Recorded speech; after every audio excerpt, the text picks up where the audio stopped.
Hello student, आप सभी को मेरा नमस्कार। आप सभी का मोस्ट वेलकम आपके अपने यूट्यूब चैनल आर्ट गंगा में।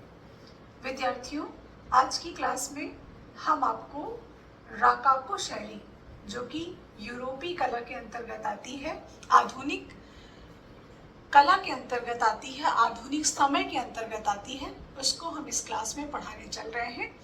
एक बात हमारे सभी स्टूडेंट ध्यान से सुने, हमारे यहाँ आर्ट गंगा एप्लीकेशन पे यूरोपीय कला मतलब western art free of cost पढ़ाया जा रहा है और आप मेरे ऑफिस के नंबर पे संपर्क करें और वहाँ पर आप फ़ोन करके और आर्ट गंगा एप्लीकेशन पर यूरोपीय कला आप फ्री ऑफ कॉस्ट पढ़ सकते हैं।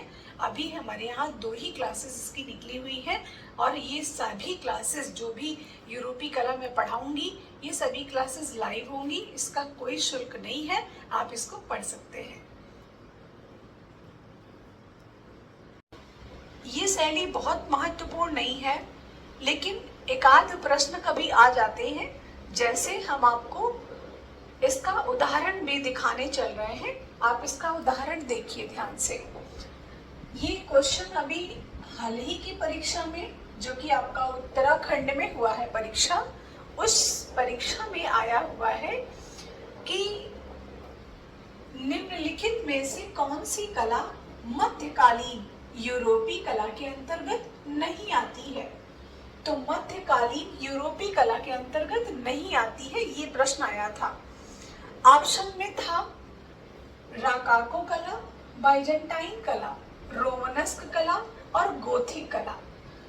तो जितनी यहाँ पर कलाएं दी हुई हैं, बाइजेंटाइन, रोमनस्क और गोथिक, इन सबको यदि हम देखें और राकाको को देखें तो आप समझ सकते हैं राकाको 18वीं शताब्दी की है और जितनी शैलियां हैं बाइजेंटाइन, ये 4ठी शताब्दी से ही शुरू हो जा रही है।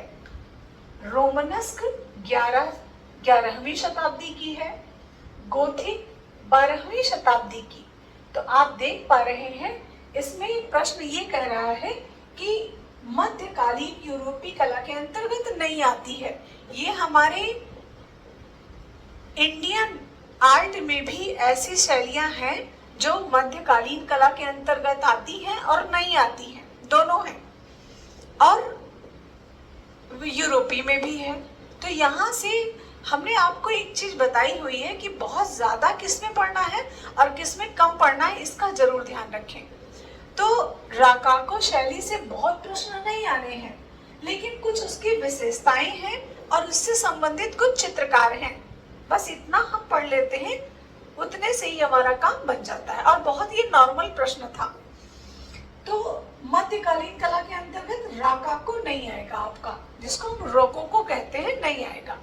ये आधुनिक कला के अंतर्गत आएगा। इस बार की परीक्षा में हो सकता है यहाँ से फिर प्रश्न आए। तो आधुनिक कला के अंतर्गत कौन सी शैलियां आ रही है और कौन सी मध्य कला के अंतर्गत आ रही है, एक बार मैंने क्लास में इसको लिखा दिया था कि मध्यकाल के अंतर्गत इतना, आधुनिक काल के अंतर्गत इतना। उसको एक बार जरूर देखिए, यूट्यूब पर भी वीडियो पड़ी है, क्लास में भी पड़ी है आपके, उसको ध्यान से यदि हम लोग सिर्फ और सिर्फ सीक्वेंस जान लेंगे तो हमें कोई प्रॉब्लम नहीं होगी। तो आज की क्लास में हम रोकोको आपको पढ़ाएंगे। तो इसका उत्तर तो सभी को समझ आ ही गया होगा कि मध्यकालीन यूरोपीय कला के अंतर्गत नहीं आती है, तो रोकोको नहीं आती है। 1730 ईस्वी में इसका जन्म होता है और कहाँ होता है, जन्म स्थान होता है फ्रांस में। फ्रांस में जन्म स्थान है और चरमोत्कर्ष जो दिखाई दे रहा है वह जर्मनी में। चरमोत्कर्ष जर्मनी में हो रहा है। 3 प्रश्न आपके यहीं से बन गए हैं। जब भी पूछे कि इसका जन्म कहाँ हुआ, कभी भी जर्मनी नहीं लगाएंगे, फ्रांस लगाएंगे, और चरमोत्कर्ष रूप में जाती है कहाँ पे, तो कहेंगे आप कि जर्मनी में जाती है। अब इसके जन्मदाता की बात आती है, स्थान तो क्लियर हो गया, फ्रांस में, चरमोत्कर्ष जर्मनी में, लेकिन इसका जो जन्मदाता है, जो इसका पहली बार उपयोग करने वाला व्यक्ति है वो कौन है? तो इसके जो जन्मदाता हैं उनमें दो लोगों का नाम आता है, एक रॉबर्ट दी कोटी आता है और एक ओपेनार्ड आता है। तो दो लोगों ने मिलकर इस शैली की स्थापना करी थी। उनका नाम क्या है? रॉबर्ट दी कोटी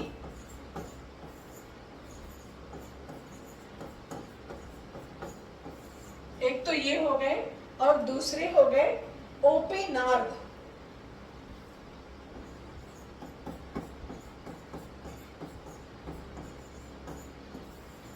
ये दोनों मिलकर इस रॉकोको की स्थापना करते हैं। अब हम रॉकोको को और किस नाम से जानते हैं इसको भी जान लें। जैसे नवशास्त्रीयतावाद हमने पढ़ा था, तो नवशास्त्रीयतावाद को अन्य नाम से जाना जाता है, नियोक्लासिज्म के नाम से। वैसे इसमें भी हम जाने कि इसको किस नाम से और अन्य नाम इसका, कभी कभी क्या होता है कि हमें आ तो रहा है प्रश्न लेकिन इसका दूसरे नाम से हम परिचित नहीं है, और जब परिचित नहीं है तो क्या प्रॉब्लम होती है, वो हमारा प्रश्न चला जाता है। तो इसका दूसरा नाम दरबारी शैली भी था। इसको दरबारी शैली भी कहा जाता है या दरबारी शैली।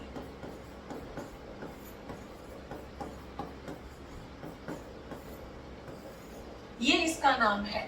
इसको दरबारी कहिए या रॉकोको कहिए, एक ही बात है। अब हमारे यहाँ दरबारी कौन थी? हमारे यहाँ मुगल दरबारी थी। इंडियन आर्ट में दरबारी शैली किसे कहा जाएगा? मुगल को कहा जाएगा। यूरोपी में दरबारी शैली किसे कहा जाएगा? तो रॉकोको को कहा जाएगा। इसके जन्मदाता हमने आपको बता दिया, रॉबर्ट दी कोटी और ओपेनार्ड थे। इसका जन्म फ्रांस में हुआ। इसकी चरमोत्कर्ष जर्मनी में होती है। इसका समय 1730 ईस्वी है, यानी 18वीं शताब्दी में इसका जन्म होता है। तो ये 18वीं शताब्दी की है। और एक बात जान ले कि इसका जो काल है वो हम किस काल में रखेंगे? तो हम आधुनिक काल में रखेंगे। मध्यकाल की शैली ये नहीं है। इसको हम आधुनिक काल के अंतर्गत ले आएंगे। अब हम जानते हैं कि ये किसके बीच की कड़ी है? तो ये पुनर्जागरण काल और आधुनिक काल के बीच की कड़ी कहा जाता है। इसे पुनर्जागरण काल के बीच की कड़ी और आधुनिक कला के बीच की कड़ी इसको कहा जाएगा। अब इसके पहले पुनर्जागरण काल हो चुका है, इसके पहले पुनर्जागरण काल हो चुका है, लेकिन उसके बीच में इससे पहले बरोक आ जाता है। इसलिए अगर पुनर्जागरण काल और आधुनिक काल के बीच की कड़ी किसे कहा जाता है, अगर कुछ इस तरीके का प्रश्न बनता है तो हम रॉकोको को सेकंड पोजीशन पे रख के पहले हम बरोक कला को रख देंगे। पहले हम क्या करेंगे? बरोक कला को रख देंगे, ये ध्यान रखिएगा। और नहीं रहता ऑप्शन में तब हम चले आएंगे रॉकोको पर। इतना देख लें आप, फिर हम आगे बढ़े। इसकी विशेषता को जान लेंगे, आखिर इसमें विशेष क्या हुआ है। तो इसकी विशेषता ये दर्शाती है कि यह एक शी आकार के अक्षर को महत्व देता है। ये एक अच्छा प्रश्न भी बन सकता है कि इस शैली में सी आकार के अक्षर को महत्व दिया गया है।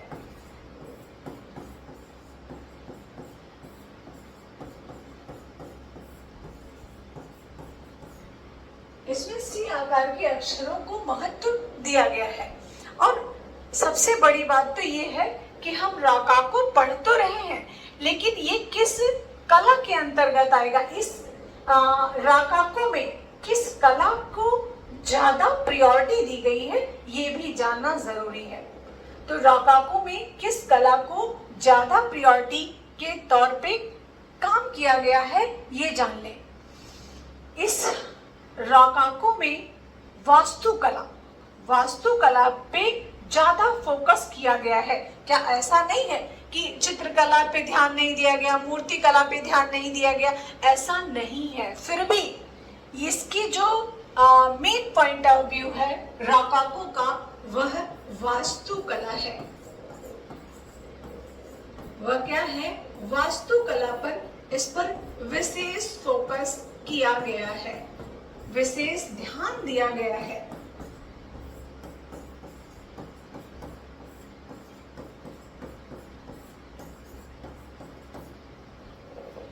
तो ये मुख्य रूप से किस पर हुई? वास्तुकला पर डिपेंड करती है। मतलब इसमें ज्यादा कार्य किस पर हुआ? वास्तुकला पर हुआ है। ज्यादा कार्य की बात होगी तो वास्तुकला पर इस पर कार्य हुआ। लेकिन इसकी और भी विशेषताएं हैं, जैसे पोर्सेलीन। बहुत इंपॉर्टेंट टॉपिक ये बनता है, पोर्सेलीन।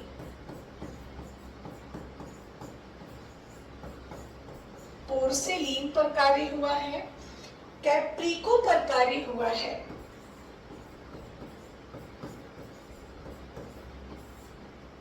ये दोनों विशेषताएं यहाँ पर रही हैं। पोर्सेलीन पर कार्य हुआ मतलब यहाँ पर एक धरातल जो कि पोर्सेलीन था उस पर ज्यादा कार्य हुआ है। ये पोर्सेलीन है क्या? कभी ऐसा भी प्रश्न बन जाता है। और राकाकू में सबसे ज्यादा धरातल के रूप में क्या प्रयोग किया गया है, ऐसा भी प्रश्न बन जाता है।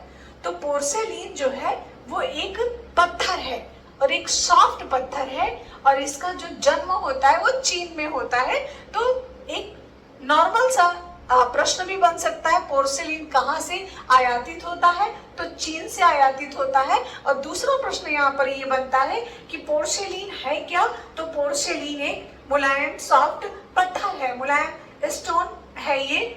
और इसका कार्य क्या था? राकाकू में ये धरातल के रूप में यूज होता था, प्रयोग होता था।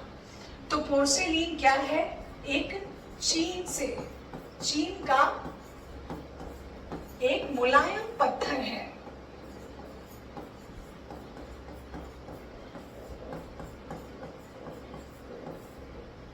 चीन का एक मुलायम पत्थर है और ये धरातल के रूप में यहाँ पे यूज किया गया है, प्रयोग किया गया है। अब कैप्रिको क्या है? कैप्रिको में ये एक तरीके का मुखौटा है, एक तरीके का मुखौटा है कैप्रिको। मुखौटों पर भी इस शैली में कार्य किया गया है। कैप्रिको पर भी कार्य किया गया है और पोर्सेलीन पर भी कार्य किया गया है। ध्यान रखिएगा।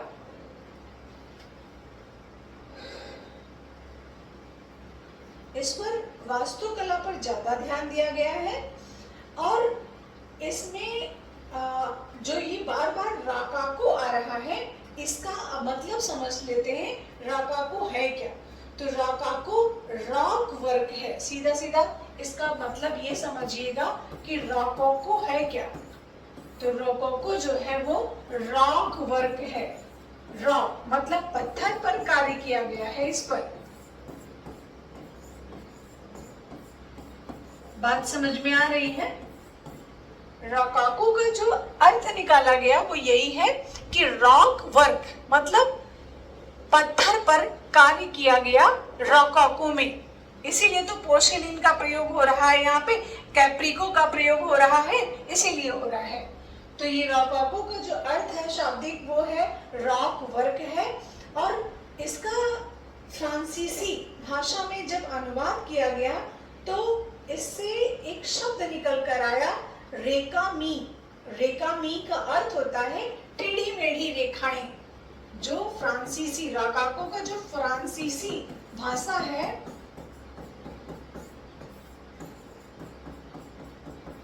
फ्रांसीसी भाषा है वह है रेकामी। और रेकामी का जो अर्थ है वह है टेढ़ी मेढ़ी रेखाएं। टेढ़ी मेढ़ी रेखाएं ये है। तो फ्रांसीसी भाषा का ये शब्द क्या है? रेकामी। और रेकामी का क्या अर्थ है?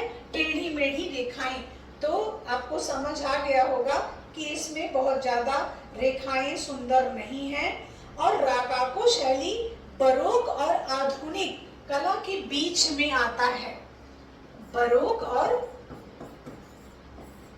आधुनिक कला के बीच में।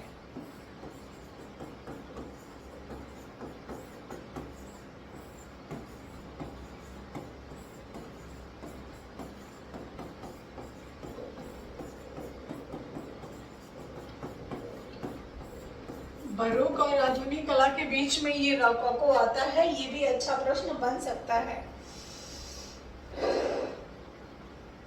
यहाँ पर बताया गया है कि इसकी प्रधानता जो है वह सिर्फ पोर्सेलीन पर, कैप्रिको पर, इन सब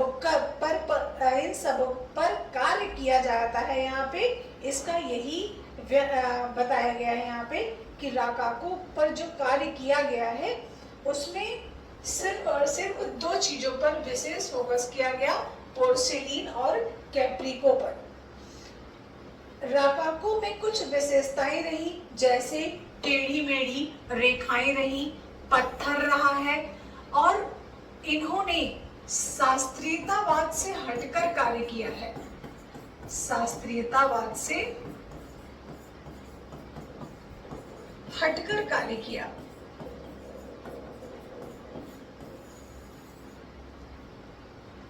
अब यहाँ के कुछ प्रमुख चित्रकार हैं, उनको देख लेंगे। तो रोकोको शैली से संबंधित प्रमुख चित्रकार,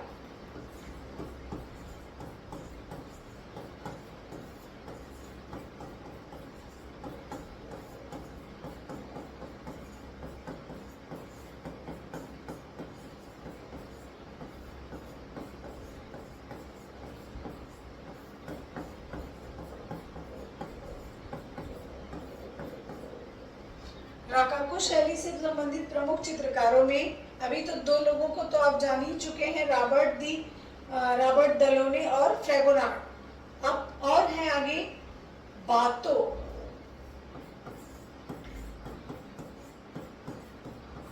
बुशे, फ्रेगोनार्ड,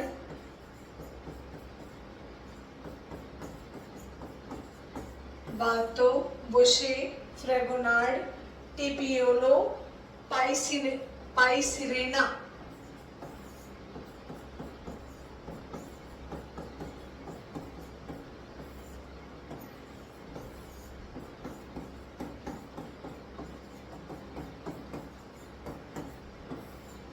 इतने कलाकार हैं। बाकी आप रॉबर्ट डेलोने को पढ़ ही चुके हैं, ये जन्मदाता ही माने जाते हैं। और फ्रेगोनार्ड,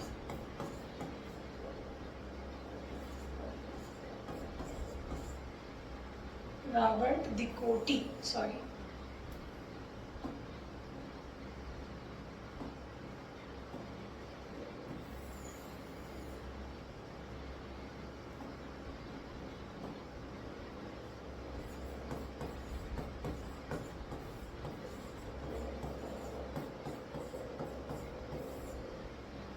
रॉबर्ट दी कोटी को आप पढ़ ही चुके हैं।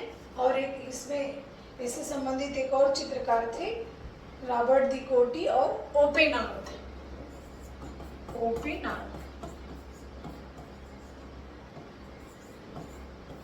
ये दो कलाकार ये हो गए, और बाकी बातो, बुशे, फ्रेगोनार्ड, पाइसिरेना और टिपियोलो, ये इतने कलाकार हैं। लेकिन इनसे प्रश्न नहीं आते हैं, कभी आज तक पूछा नहीं गया।